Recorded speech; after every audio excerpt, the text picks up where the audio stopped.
Still, a real funny thing for me is like, I often forget how big a lot of these damn wrestlers are by just watching them on TV.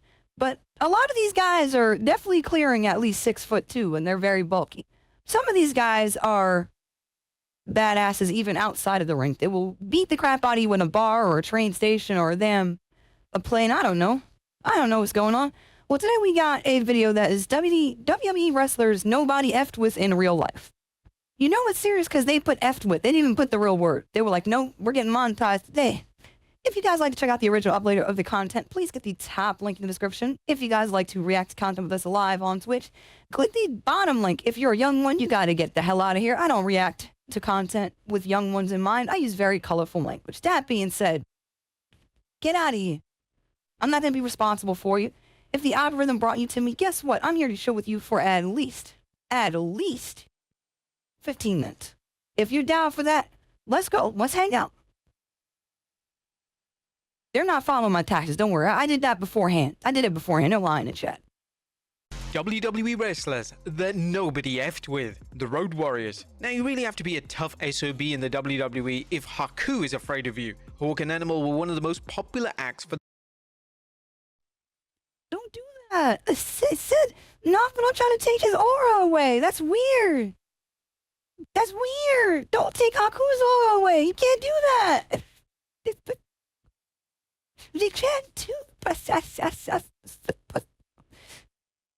He's like a little confused ass boy on the floor. Don't do that. WWE if Haku is afraid of you. Hawk and Animal were one of the most popular acts for the short period they were in WWE. While they aren't extreme examples that display their toughness in real life, the former WWE Tag Team Champions were known as men who weren't afraid to speak their minds and stand up to Vince McMahon. In fact, their first run ran only for 2 years because the tag team felt that the Rocco gimmick was atrocious and walked out without caring about the repercussions. When you look back at the Road Warriors' time in WWE, then you'll notice that their 2 runs were complete duds. The second run saw the duo quit because of the disgusting angle that played off Hawk's issues with substance abuse. The controversial angle even saw Hawk fall off the Titantron because of his alcoholism. Fed up with the BS they had to deal, Hawk and Animal left without any regrets. But sadly, Hawk passed away in 2003 and Animal in 2020, but the stories recounting these men have painted them as respectful colleagues who had no problem decking the boss in the face if they needed to. Haku isn't a particular name you'd hear from fans. The former tag team... Whoa, he's very high on the list. I'm very surprised. Okay. No, my bad. Excuse me. Champion has competed in WWE, WCW, and New Japan Pro Wrestling. He didn't necessarily stand out in the eyes of audiences. However, plenty of wrestlers weren't afraid to admit that Haku scared the absolute living daylights out of them. There are plenty of wild stories about Haku that give them good reason to be nervous. One of the most infamous was Haku attacking Brutus Barber Beefcake in the shower after the WWE Hall of Famer told management that Haku was too stiff during their match. But the insane stories about Haku... You know how scary that is? You said I was stiff in the ring. Oh, you ain't see nothing. Called him with his pants down. Cock out, booty out, having to fight Haku in the shower. How long do you think you can last before you're overwhelmed? Yeah. How long do you think you can last before you're overwhelmed? Because ain't no fucking whooping. Samoan Morgan Freeman is crazy. Haku is coming for you. Don't even end there. There's even a rumor that Haku got into a bar fight and exemplified his power by shoving his fingers down some guy's throat and ripping out his teeth. What's crazier than going Dragon Ball Z on someone's teeth or fighting a bunch of cops while being pepper sprayed? Now picture this, you're trying to... Yo, this motherfucking just no-sold pepper spray? Fighting cops, removing someone's teeth with just your fingers alone is like, okay. Yeah, how I would... Who was tougher than Haku? Why is Mr. Meng so high up? What the fuck? Be a good Samaritan by breaking up a fight, but end up getting caught in the melee. Suddenly, you're fighting off 8 police officers.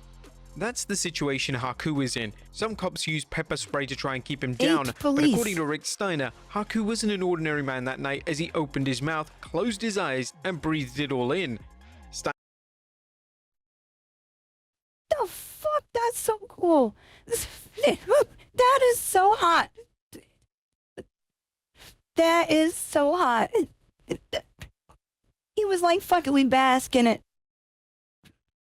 And deemed Haku the toughest man alive after that night, and plenty of other wrestlers have shared the same sentiment about the wrestling legend. Ron Simmons. When you think of Ron Simmons, you remember his time in the APA or Nation of Domination. Ron Simmons was always portrayed as a badass, but playing a badass on screen doesn't always translate to real life. But that can't be said about Ron Simmons, who was heavily feared by all the boys backstage. According to Kurt Angle on his podcast, Ron Simmons was heavily feared. He was a guy that could kick anyone's asses in the locker room, so I think everybody had a lot of respect for him for that particular reason, and he was actually a great worker. He really was. The fear from Simmons wasn't just the WWE locker room. Arn Anderson backed up Angle's claims by stating that the Steiner brothers were afraid to rib the former WCW World Heavyweight Champion because it would probably snap their necks if they pulled any of their hazing stunts. Now, while Simmons doesn't have any insane stories like fighting off cops while being pepper sprayed, he has beaten down a few wrestlers who crossed the line. One of the most notable was the infamous Public Enemy match on Sunday Night Heat. Rumors say that APA worked the shoot match because the team was not showing enough respect backstage. JBL himself confirmed that the match turned into a shoot because they walked in assuming that it was a fight. Whatever the case, APA beat the former ECW and WCW tag team like a government mule. Ron Simmons was a no-nonsense badass who lived his APA persona in and out of the squared circle. Brock Lesnar. No one is surprised that Brock Lesnar is legitimately a beast.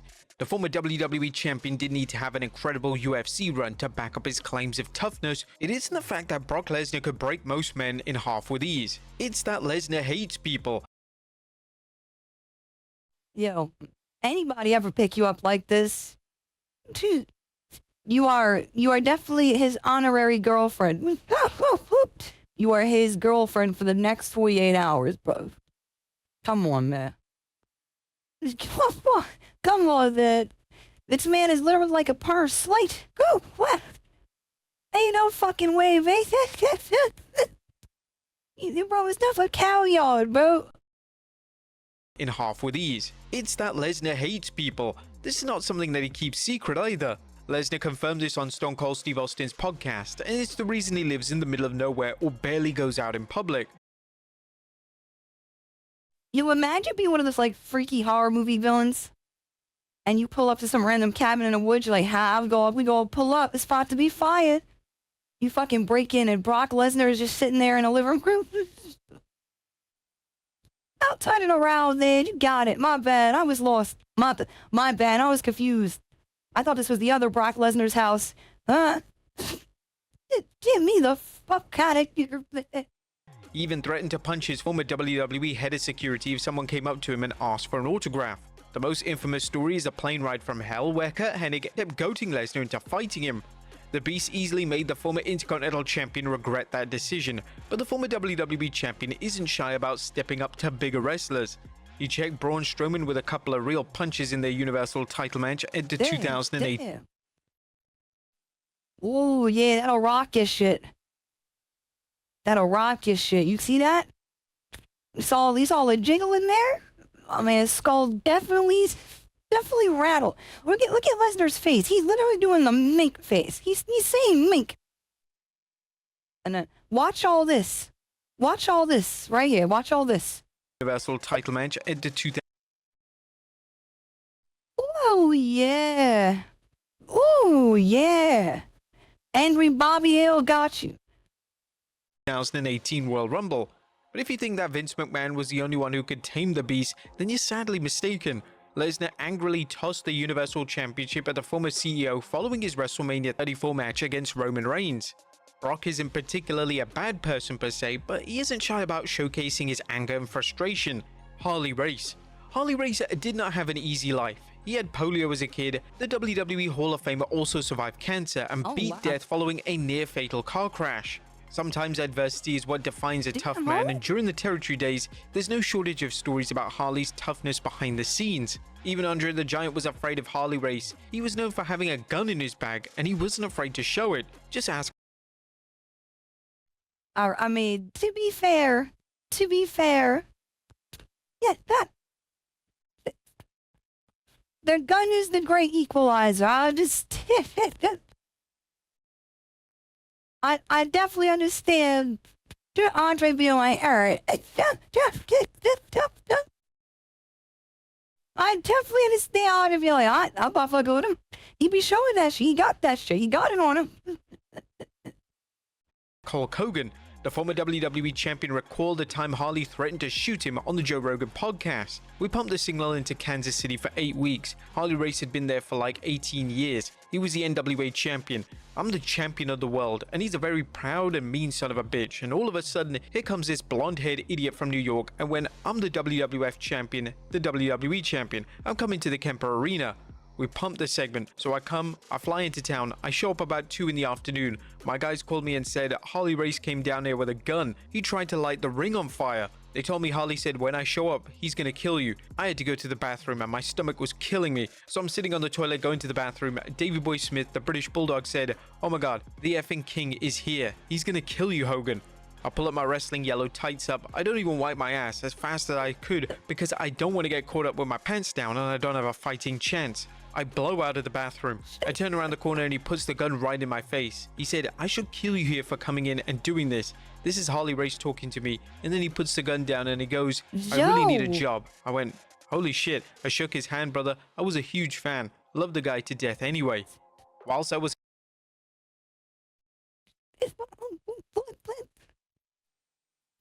Yeah, my man had the shitty booty drawer.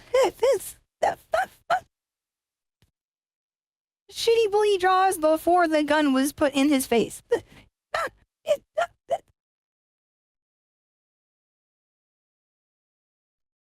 Hogan Tales.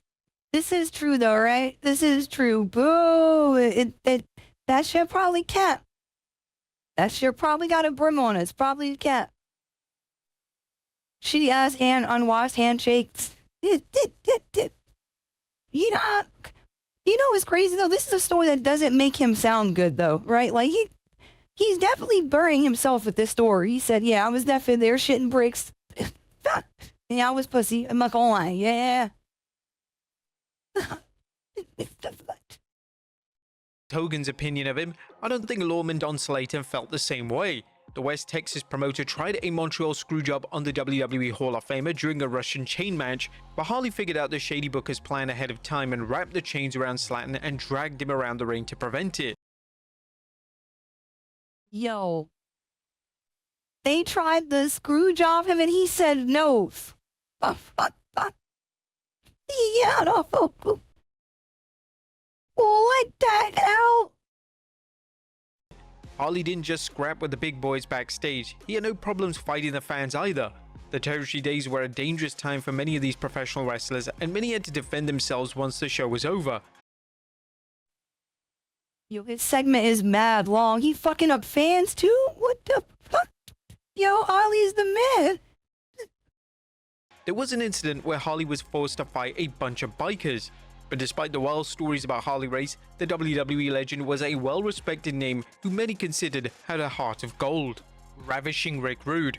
Who knew that the Ravishing one liked to get his hands dirty? Don't let the gorgeous hair and iconic mustache fool you. Don't F with Roode. Before his days as a professional wrestler, Roode worked as a bouncer, so getting into bar fights was a common practice for him. But it was often reported that the former Intercontinental Champion was the one who instigated these fights. Bruce Pritchard recounted on his Something to Wrestle podcast that Rick and his girlfriend would head to the bar to cause some trouble. Roode liked watching other men hit on his girl, but only for the simple reason of starting a fight with these.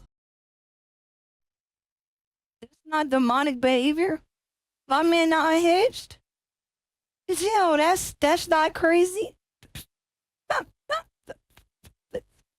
Yeah, he's sitting there with the porn stash, like, you talking to my girl?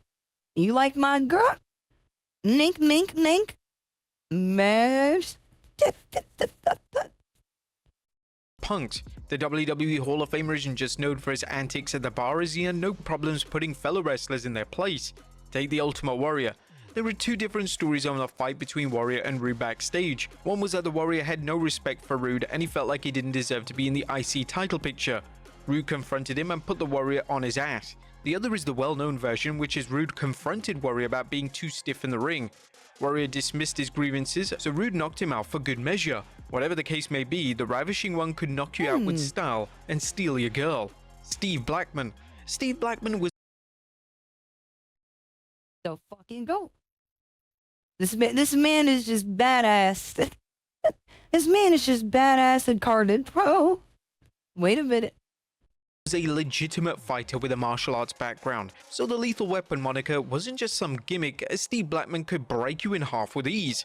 That situation almost came to fruition during the Brawl for All tournament. According to Bob Holly, Blackman was the reason rules were enforced for the infamous shoot fighting tournament. Holly recalled the rigorous training Blackman did to prepare for the tournament. However, it wasn't the training that made Holly nervous about the former hardcore champion. It was a meeting where management explained that anything goes. Blackman apparently asked, so that means that if you want to take somebody's knee out with a kick, I can do that, right? Man. Oh, fuck that. No, imagine sitting in the meeting and you hear that, like, what did he say? Like, he saw the tournament, he saw the bracket, and it says your first opponent is Blackman, and he's like, so I can take his knee out, right? What did he say? He what?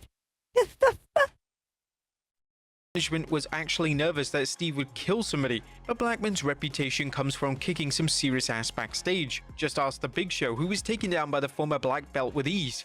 However, his brutal beatdown of JBL put fear in many of his WWE colleagues. Yo,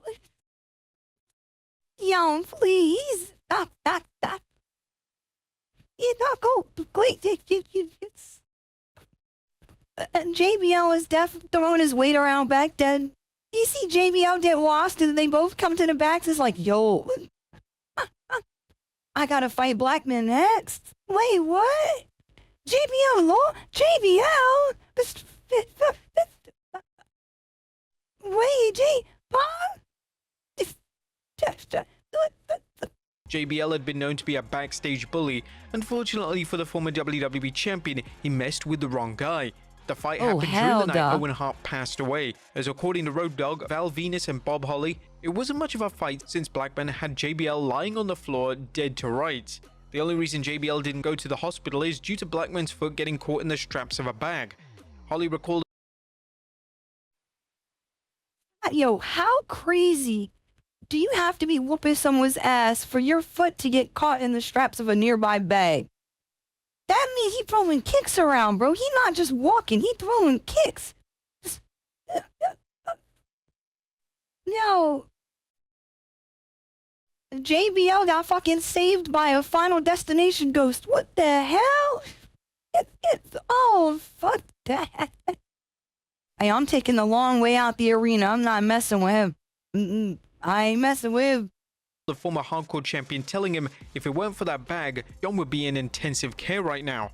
The Undertaker. It's hard to not put a guy who choked out Kurt Angle in real life on the list. However, Taker isn't someone who's known for drunken fights or backstage bullying. Taker is a man who can handle himself without any problem, but wrestlers mainly didn't F with Taker because he was a well-respected veteran. The WWE star was considered the leader behind the scenes, as according to Jim Cornette, the former WWE champion became a leader because of his professional approach to the business. Taker was looked at as a no-nonsense fucking guy. Don't fuck around, be professional. You know, and he had the anti-clique, his group of, you know, guys like with the Godwins and Fatu of the Samoan contingent, Fuji Yoko. Those guys that ever gonna fuck with anybody or conspire behind people's back. And that's where Undertaker got the reputation of being a locker room leader, but just being a guy that was one of the boys as opposed to the rapidly developing egos of the other little group. Taker forced Vince McMahon to face Bret Hart after the Montreal Screwjob. He also confronted Shawn Michaels about his refusal to drop the belt to Stone Cold Steve Austin at WrestleMania 14. Taker made decisions that were best for business, and it'll be hard to find any name who didn't have respect for the WWE Hall of Famer. Andre the Giant. Andre the Giant is an interesting case. Many have deemed the former WWE champion as a gentle giant. Whether it was Hulk Hogan, Ted DiBiase, or Bret Hart, the wrestling icon had respect of his peers, but if Andre didn't like you, then he wasn't afraid to let you know it. Andre the Giant was more like The Undertaker. He loved the business, and sure he had his demons, but no one could ever say that Andre the Giant never had a passion for professional wrestling. If Andre liked you, he would treat you with respect. If he didn't, well guys, you should be happy you didn't pull a New Jack. Dark Souls, you died. That yo, that's Hate your acid say that. That's insane, man. If I did, yo. Nah. I can feel the pressure through this fucking, this frame, bro. I could feel it. If he wanted to grip on the face, if he wanted to grip, just, it. Yeah. But Andre roughing up guys he didn't like had some consequences. Kamala Harris pulled a gun on the big man after their match. However, Andre gained a...